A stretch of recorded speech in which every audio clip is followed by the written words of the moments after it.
Coach, just talk about the great win again on Saturday and what's ahead this week. Yeah, it was a great win. It's fun to watch it and see how hard we played, how hard they played. It was a physical game. There's no question about that. You know, defensively, we played really well. Gave up a couple drives late when they went to mainly a 2-minute offense. Offensively, I thought we played a really good third quarter. Moved the ball well, got the ball in the end zone. I guess one drive ended up finishing in the fourth quarter, but it seemed like a third quarter drive to me. And then being able to come back and finish it at the end, pretty amazing. It's a great job by Shelley seeing the coverage. Davion's run after the catch was fun to watch. So it was just a good win. It was fun. Like I said, it's fun to see our players compete extremely hard, have good things happen. What kind of goes into some of those game-winning drives, just kind of from a play calling standpoint? Is it different every time? Do you have things planned out just in case you get in a situation like that? What's kind of the art of doing that? Yeah, normally the way we handle it is if we're rolling the clock and you have to go, we kind of stay in the same formation that we were in. I try to take care of the slot receivers. The outside receivers do not switch sides. And I try to see where the slot receivers are so we can get lined up as quick as possible. We have a series of plays that we're going to work in the no huddle part, and then some calls when you do get to huddle. So it's you know, based off of what they've shown, what their defenses are, what they like to do, and then also understanding that they're going to do something different. Every team we play does something different against us on third down and on 2-minute defense and stuff like that, so you have to be able to adjust. We try to give those looks in practice. I think that helps a little bit. And instead of just seeing the same thing, you always try to put in a different look in practice, a different coverage, a different pressure, so the quarterback can see it and experience it. But, you know, I think this year it's been a lot of poise at the quarterback spot, good protection. Some of our best protection all year long has been in the 2-minute situations. And our receivers do a great job of, you know, catching the ball. If we catch it on the numbers or outside the numbers, we get as much as we can and get out of bounds. If we catch it inside the numbers, we just go get as much as we can. We don't worry about the sideline. So they understand it pretty well, and they work it pretty well. What's kind of the comfort for you at this point? I mean, is it different as it goes on, just kind of like the calmness for you? Yeah, I mean, I don't know, it feels familiar. I guess that's the best way to say it. It feels familiar. It's something that I'm used to doing. The linebackers impressed me again this week, just making plays in all three phases of the game, and blitzing and pass rush and in coverage. Tyler had an interception. How important is it to have guys at the linebacker spot, and especially in today's modern football, that can make plays in all three phases at all three levels of the game? Yeah, it makes it so you don't have to like substitute a lot on third down. You know, so that's what we have the luxury of doing is the ability for our linebackers to rush the passer, the ability to play coverage, play the ball in the air. You know, Farron is a guy that we've relied on about the last 4 weeks to add to our pass rush. He's done a really nice job of it. He's kind of in charge out there and getting the front set and making sure everything's going that way. And then Wiltz is a guy that we rely on. You know, he's still a good blitzer and he still brings it, but he's really good in coverage. You know, he's almost like having a dime cover guy out on the field. So between the two of them, they've excelled on third down and really helped us. We're probably done with, or we are done with conference play, and Jason's going to be in the conversation for some Player of the Year type things. Just why does he deserve it in your eyes? I mean, just the way he's played, the way he's performed, you know, his ability to run the show and win games, win fourth quarter games. You know, that a lot of times you judge and measure a quarterback on how they do in 2-minute drives and how they execute 2-minute drives. He certainly excelled at that. But his ability just to come in and understand, you know, the passing game and the protections and the coverage, pretty impressive. How much have you felt him just elevate everything around here, even from a successful spring? Yeah, I think he's elevated our expectations a lot, and you know, the expectations of everybody on offense to go out and practice hard and compete hard and show up in practice. That's one of the things that's made us a lot better on offense. You know, defense, we have those great leaders like Ellis and Kyriq and Titus. Offensively, we were looking for him, and he's helped a lot. Xavier's helped a lot. Ty Scott does it by example, practicing super hard. And then, I think BB and Ian Fitzgerald have done a nice job. Ron has really stepped up and become a vocal leader for us and an inspirational leader for us, and that's helped our offense. Most we've seen of Kyriq Owens in this game, is this just a result of what you've seen from him in practice? Yeah, he's continued to get better at practice, and I think what set Tariq back is he's one of the few guys we've had that had COVID, and when he came in and got that, it really set him back. The learning curve, and, physically, it took him a while to get back to his stride, his speed, his ability to run all day. That's one of the things a receiver has to do is run all day long, and practice full speed all day long. And that kind of set him back, but the last month, the last 5 weeks, he shows up in practice every week, making plays. His speed shows up, running balls down. It's a really nice move he made on the hitch and spinning the sideline and getting yards after the catch. So Xavier got named up a little bit, and he came in and did a really nice job. It wasn't just because his dad was there? I don't know. Maybe that was it. I don't know. Maybe his dad needs to come more often. What was that kind of like recruiting him? Did you have to go through dad at all? That's relationship there? No, we really didn't. We had some guys that knew him, knew Tariq, in the past, and communicated with them. It was a long time. It took us a while to get him, to finally say yes. I felt like we had him for a long time, but never that final stamp. So it was good when he finally made the decision that he was definitely coming. And just seeing Terrell on the sideline, it seemed like guys enjoyed having him there, and I saw receivers with him quite a bit, just talking about things. Did you notice anything with him there? I'm sorry, but I don't see much on the sideline. I'm not good at that. So I'm kind of zoned out on a couple other things. Coach, can you just talk about the Dixie State situation, how that came about? Was it before you got here that they put it on the schedule, or? Yeah, it's definitely before I got here. So I don't know much about it. I know we're going to play them. I know a lot about Dixie State. When I was recruiting, I had Las Vegas, and Dixie State was part of Las Vegas. It was a junior college. I was very successful recruiting there. Had some really good players. One of them came and worked for me as he was our academic advisor, lead academic advisor, named Wonga DeMooney. Troy Kimma is another guy recruited out of there, came and started for us at Utah State. He's the director of football ops at Texas Tech now. Those guys were really good players, so I recruited there a long time. Coach Croshaw was a real famous coach in the state of Utah, did an unbelievable job there. And then they elevated the program to Division II, and then just recently, a few years ago, up to FCS. If you didn't have this game, you'd have a bye? Then Oh, no, I don't think so. We would be playing somebody else, yeah. Okay. But because of the way the schedule is, everybody in the Valley had a bye. Ours was early. Early. Yeah, ours was really early. I think after, the second game? Yeah. So that's not an ideal time to have a bye. It'd be nice to have it, towards the middle of the year. Probably the best. But you said you're playing a team that's 1-9 now, but you want to be able to keep your rhythm, keep everything. Yeah, we got to have a great week of practice. We got to, come out and practice like we always do, focused, and get better. That's why you practice. It's an individual improvement on a weekly basis and group improvement.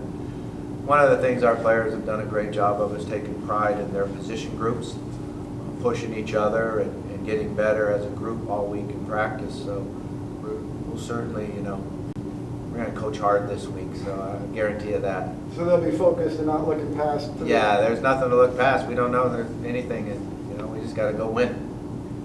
But regarding that, now all the conference games are done, and you're going to finish at least second in a tough league. What do you think the Bears have earned from the selection committee that you're going to learn on Sunday? I think we should get a bye.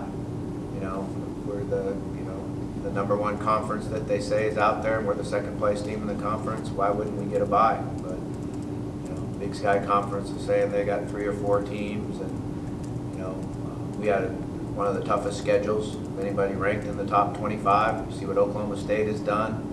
You know, I think that we've deserved it and shown it on the field and earned it on the field. So that's my opinion. I don't know if anyone cares about my opinion, but that's what it is. Oh, yes. What do you want to see? What still needs to improve right now? Just kind of, you want to see improvement going into this week. What are you just kind of staring at that needs to take? Just the consistency, you know, consistency with our technique, fundamentals. We do play hard. You know, I don't have any complaints about our effort and how tough we are and how hard we play. But we got to be more consistent with some of our technique and protections and running the ball. That was a tough team to run the ball against. Sometimes you felt like you were banging your head against the wall, calling runs. But you do have to, you know, continue to work it. And I thought Tobias made some really good runs in that third quarter. Some tough, hard, physical, broke tackles, spun, made yards after contact. And that helped us get the ball in the end zone and, you know, take some pressure off the pass rush and pass protection. And penalties took a nice step back. You have there was only the one hit out of bounds kind of there, but and then pass interference call. But I'm sure you kind of had to like what you saw from things getting turned around a little more there. Yeah, I mean, it was a good flop on the hit out of bounds. I thought it was a good job acting. They should give him a Grammy on that, no question. And then the pass interference is a phantom. I don't know where that came from. You can watch the video, you can play it back and forth, you can do it all again, and it's like, what are you talking about, pass interference? It's unfortunate because it had a big effect in the game. Yeah, but I mean, you guys were pretty good, and aside from two weird calls. Yeah, you know, the good thing is we didn't have any unforced errors, and you know, I guess one snap. I don't know what happened on that play, but he just didn't snap the ball, so we did have one penalty that was kind of unforced. You know, we had 5 penalties, they had 2. So they kept their flags in their pocket, I guess. You mentioned that the guys were kind of banged up a little bit after the game the other day. Anything? It was a physical game. You know, there was a lot of guys, you know, that played extremely hard at the end. We saw Kyriq limping around a little bit. I was concerned with that, but I know he's a tough guy. You'll get to talk to him. You better say he's healthy and ready to go. I hope he does anyway. But you know, it's good when late in the year. What we do now is a lot of times we'll go out and run on Mondays. The last 2 weeks we're just staying in the meeting room, finishing the video and giving their legs a little break, and then start up again tomorrow. What's Dixie State do well? Defensively, they play really hard and they rush the passer. They've got guys, defensive front guys, that really rush the passer. They got good get off. They're very physical. You know, they really run to the ball. Offensively, they've had their struggles. They've turned the ball over. 19 picks, I think it is, 5 fumbles. So we're going to have to put pressure on their quarterbacks. I think that'll help us a lot. They played a great schedule. Did you even take a look at the other team? Oh yeah, we watch them all. We watch all. I mean, you look at the other team and be like, oh, these are some of the ones that you guys will have to play if you want to win the national championship. You kind of watch video like this. You know, let's just watch Dixie State and not watch who they're playing against, and you know, see what they're doing, what their tendencies are, and what their players, how we can get any matchups. So you didn't peek at all on the other side, or? No, I really don't. I'm not good at that. I try to stay focused. You saved that file though, so you may have to go back. Well, it's on video. It's on the computer. There's no doubt about that. We got to just switch which side you block out. I mean, I used to have to do that when I was a young coach, and unfortunately, I got to work for Mike Price, who was a quarterback coach. Taught me a lot about coaching quarterbacks, and he threw me up in the booth. And you know, I watched the game like this, just so I could see just the coverage. You know, because you can get caught up there watching the play, and then they ask you what coverage was it, and if you don't have the right answer, you know, especially for him, because what he would do is I had to write down what the front coverage was, and then he would go through the game with the sheet that I wrote down and you know, grade how I did up in the box. I'm fortunate, you know, he put a lot of pressure on me and made me do it right, made me see things and not get caught watching the game. So I appreciate that. And where was this? Weber State, great. Get the fight song down here yet? No, not yet. I try every time. I go over there every time and I try to get it down. I got the how to spell the Bears out down. That's the part I got down. But that's the only part I had down at Weber State too. Before.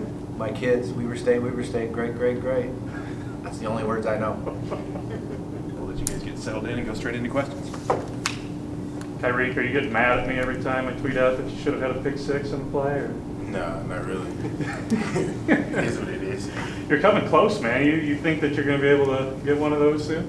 I mean, it's just preparation. I mean, I'm not really looking forward to a pick six. I just go in day by day, just trying to do my job and trying to help the defense just come together as a whole, not really looking as a beat person. I mean, if they come, they come. But if you don't, you don't. I already have some, so. How much fun has this been right now? I mean, you guys were able to pull that off the other day, but just how fun has this season been, and knowing that you have another week after this at least? Oh, it's been great, just bonding with my just a new team and just really just coming close. It's just brothers, and not only brothers, just family, you know. Everybody just putting their body on the line every week and just fighting through adversity and injuries just to have one goal and one end. Coach said you were limping around a little bit. Are you good? Can you give us that? Yeah, I'm pretty good. Kevin, that was a pretty tough game. I mean, that left tackle that you and I had is probably going to be an NFL draft pick. What was it like going up against him, and do you think he made you better throughout that game? It was definitely a great game. He's a great player, and I like to compete, so it was fun. I had a great time playing against him. When Northern Iowa scores on you guys and tie it up, or do you know now that Jason is going to take them down the field? Have you guys gotten to that point yet? Yeah, we believe in Jason. We know if we just do our part and get the ball back in his hand, he gonna work his magic, do what he do. Is it even any stress anymore, right? I mean, you just kind of get to the side, right, turn around and watch the show, or? Not really. Ain't no stress at all when he out there. He's our guy. In the spring, it seemed like the defense was getting their number called to, make stops on 3rd and 4th down to, wind the clock out to win the game. Is it a little bit easier now the pressure isn't on you guys and now it's more on the offense? So, they always seem to be the ones driving down in those, 2-minute drills to score to win the game. Yeah. I mean, yeah. We just play together as a team. We just like having fun out there. We know we just got each other back. We hold the rope. And you guys are still really good on the defensive side too. I mean, you look at some of the numbers, and there's, defensive 3rd downs and turnover margin. Just the offense is getting a lot more of the love right now. But just how good do you guys feel right now? I mean, it's still there. We don't really worry too much about the stats and all that. We just love coming out and having fun with our brothers. That's the most important thing to us. We just worry about us, and we just go out there and compete and have fun and play for the guy next to us. Kyriq, can you talk just a difference between the spring run that you guys had through the valley and the fall run through the valley? Was the fall a little bit more difficult, or was it? Let's talk a little bit about that. Let's see. The spring, everybody was just new. Everybody had a lot of new faces. We weren't together as a team completely like we are now. We were just a bunch of new guys and some of the old guys, some new mindsets and some old mindsets just coming together and just trying to make it work. And we made it work, and we also had good times. We had good bonds. But now I feel like this team in the fall is just way more just together as one. Everybody's flying around, playing as a whole, and just playing for each other. Throughout the game, I feel like it's been the same. You have some unfortunate events. You have block punts. You have things that just don't go your way. It's not like teams just drive the ball down 90 yards. We're making a lot of mistakes. It's just unfortunate things. We play in the hardest conference. We have the hardest schedule. It's not supposed to be a cupcake. We have great athletes just like other teams do, and we get the job done just like we normally do every week. Kevin, you guys have those things go against you guys, but you guys are sitting in this position right now where we know you're a playoff team with just a week away from selection show. What's to say about these guys that you have those things go against you, but you're still in this position? We knew it wouldn't be easy. Nothing's easy, and we didn't want it to be easy. We just come together when adversity hits. We just we fight it. We don't back down to nothing. We're gonna keep going. You didn't participate in senior day stuff. You come back in New Year? Yes, sir. You too, Kyriq? Yes, sir. The deal with Dixie State, you got a team, you got a game on the road out west near Vegas. You may have the playoff already maybe locked up that way. How do you stay focused to make sure that you don't lay an egg out there the first half or so? We just gonna approach it like any other week. We're gonna come to work tomorrow, come out there. We always approach practice with a purpose. So we're gonna come out there working, and we're gonna get better each week, get better each day, and just come out there and compete. How hard is it to keep? Is it even difficult to keep the guys focused right now, and just kind of knowing what your outlook looks like right now, and you still have a game left on the schedule? I mean, I wouldn't say it's hard to keep us focused because we seen what hard work can do, and we know it can pay off, and we know if we just keep working and keep grinding, it's gonna be light at the end